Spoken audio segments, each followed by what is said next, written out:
Em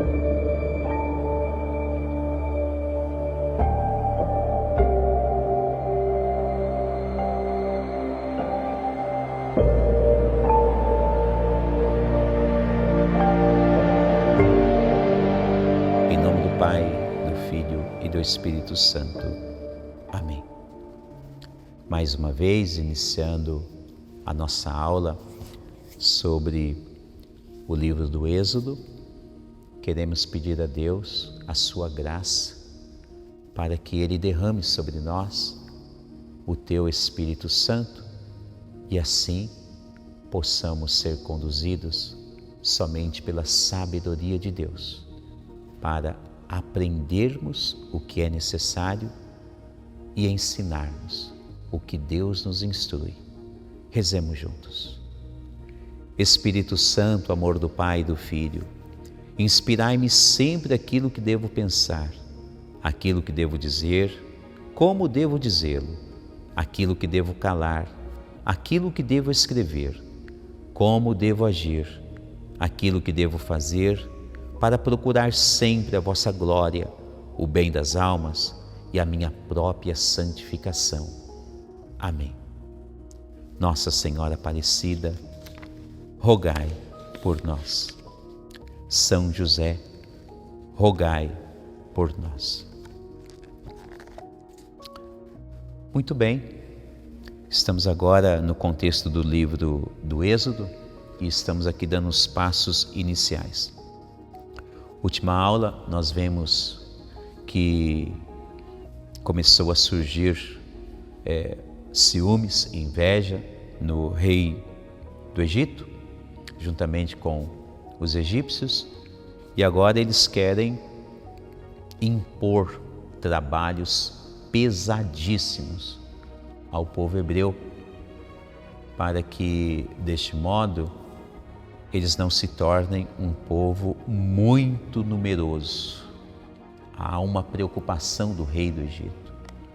Eles crescerem demais, se tornarem mais poderosos do que os próprios egípcios. Tá? E agora, no contexto do capítulo 1 ainda, então, além do trabalho pesadíssimo que o rei do Egito quer impor ao povo hebreu, ele também vai maquinar uma ideia muito maldosa, terrível, sobretudo quando nós lemos aqui o contexto do livro do Êxodo. Bom, vou ser textual e você mesmo também vai perceber. No versículo 15 diz assim: o rei do Egito disse às parteiras dos hebreus, das quais uma se chamava Séfora e a outra Fuá: quando ajudardes as hebreias a darem à luz, observai as duas pedras. Era o local do parto, né? Por isso chama-se duas pedras. É como se fosse uma mesa colocada, né? Na atualidade, talvez você possa ali ter uma noção mais clara de uma mulher tendo um trabalho de parto. Normalmente ela se deita na cama, na maca, e ela precisa abrir as duas pernas para facilitar o parto. Isso hoje na atualidade. Naquele período, era como se fosse uma mesa com duas pedras, né, para que fosse facilitado o trabalho de parto. Então, por isso se fala duas pedras. Então, o rei diz assim: se for menino, né, na hora do parto, se você enxergar que está nascendo um menino, ele diz: matai-o. Se for menina, deixai-a viver. Olha que ideia, né, terrível, que já está ali invadindo o coração do rei do Egito. Algo muito próximo daquilo que nós vimos acontecer no capítulo 4 do Gênesis, quando Caim mata Abel. inveja. Algo próximo do que nós vimos na história de José do Egito. Os irmãos mais velhos sentem ciúmes e inveja e depois tentam matar José do Egito. O rei do Egito, ele está indo na mesma linha. Nos parece que esse sentimento de inveja realmente é um dos piores que pode atingir o coração do ser humano. É o mesmo sentimento que fez com que o anjo Lúcifer perdesse o céu. E por isso é importantíssimo tomarmos conhecimento do que este sentimento pode fazer, provocar na vida desta ou daquela pessoa. Agora aqui está mais uma pessoa, e uma pessoa que não é uma qualquer, é um rei. Ele está numa posição de comando, de poder. E é terrível se a pessoa que comanda permitir que a inveja penetre no seu coração. Olha o que ele manda. Ele chama as parteiras que ajudam as hebreias e diz: se for menino, você mata. Que coisa terrível. Agora, se for menina, você deixa viver. Mas escuta só. As parteiras, porém, temeram a Deus e não fizeram o que o rei do Egito lhes havia ordenado, e deixaram então os meninos viverem. Assim, pois, o rei do Egito chamou as parteiras e lhes disse: por que agiste deste modo e deixaste os meninos viverem? Elas responderam ao faraó: as mulheres dos hebreus não são como as egípcias, são cheias de vida, e antes que as parteiras cheguem, já deram à luz. Olha que interessante, né? Deus colocou o seu santo temor no coração daquelas parteiras.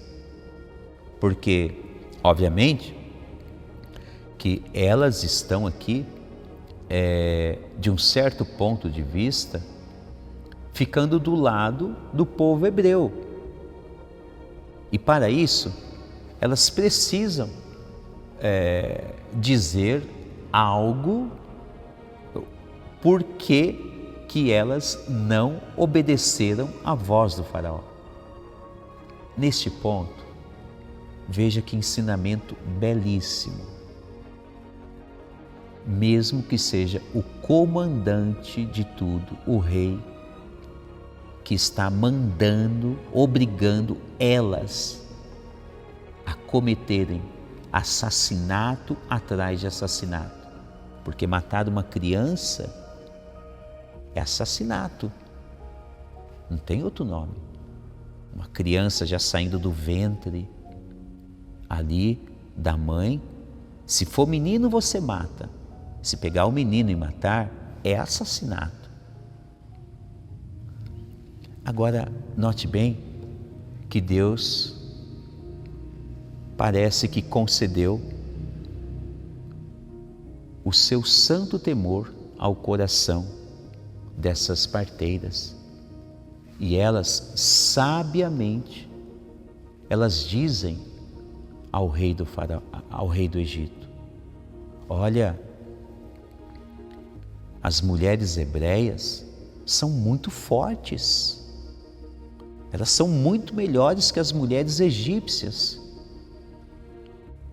Antes mesmo de nós chegarmos para ajudá-las ao parto, elas já deram à luz. Esperteza, né? Notem que lição belíssima. Elas preferem obedecerem o santo temor de Deus do que fazer algo errado. Aliás, nesse caso, muito errado, matar os meninos. Obedecer a Deus em primeiro lugar.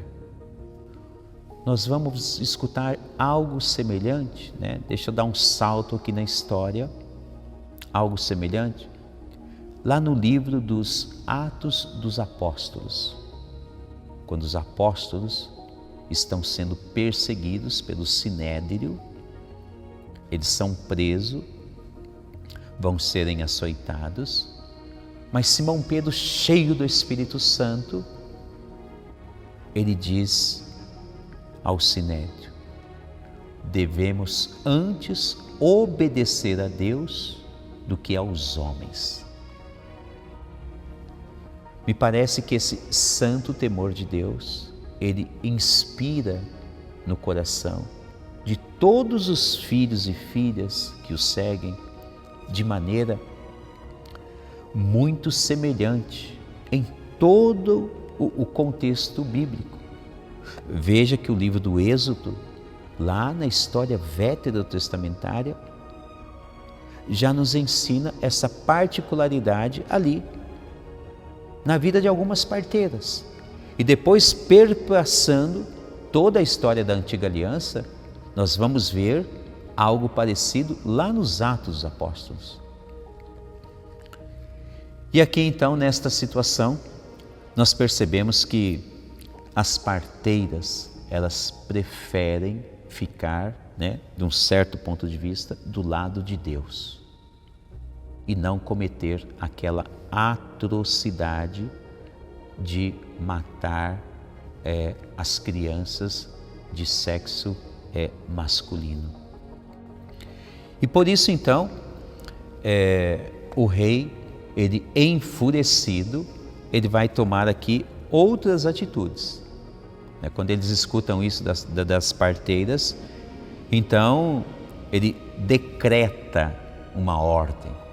Ele diz, no versículo 22, tá? Diz assim: então o faraó ordenou a todo o seu povo: jogai-o no rio, todo menino que nascer, mas deixai viver as meninas. Que coisa terrível! Mesmo as parteiras agora tentando ajudar, o faraó é a voz máxima naquela ocasião. Ele determina que os meninos devem ser jogados todos no rio.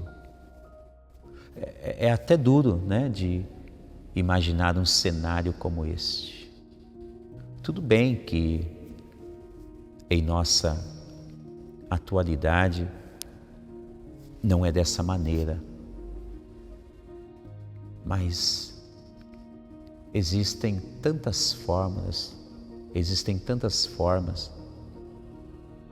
hoje na nossa história, que por vezes nós vemos crianças que estão perdendo o seu direito à vida. Como será que Deus enxerga tudo isso? Como que deve ser isso hoje na nossa atualidade? Naquele tempo, o rei mandou matar claramente e jogar no rio. E hoje, na nossa história, quando nós vemos muitas jovens pensando em fazer e praticar aborto com as suas gestações. Logicamente que eu não estou falando isso de um modo geral, mas em casos específicos. Como será que Deus enxerga isso hoje acontecendo? Bom, a história aqui ela é bastante interessante, porque mesmo que joguem várias crianças no rio, porque o rei está mandando, nós vamos ver que uma dessas crianças, ao menos, será salva. E esta criança, ela fará muitas coisas acontecerem diferente lá na terra do Egito. Tá? Essa criança, ela é Moisés, um dos meninos que vão ser jogados no rio. Mas ele vai ser salvo. Quem é que vai salvar Moisés? Como que vai se dar o crescimento dele? Bom, nós temos muitas coisas para aprender junto. Espero que você esteja acompanhando e gostando de cada uma das aulas, pois estamos aqui estudando vários pormenores para que você perceba o quanto é importante que quando se fala de Deus, nós não podemos deixar escapulir nada. Porque à medida que tomamos conhecimento dos mínimos detalhes que sejam, nós começamos a perceber o quanto a nossa fé se torna mais firme e mais eficiente para a nossa vida diária. Vamos acompanhar agora o nascimento e crescimento de Moisés no capítulo 2. Tá? E veremos isso na próxima aula. Muito obrigado por nos acompanhar. Até a próxima, se Deus quiser. Em nome do Pai, do Filho e do Espírito Santo.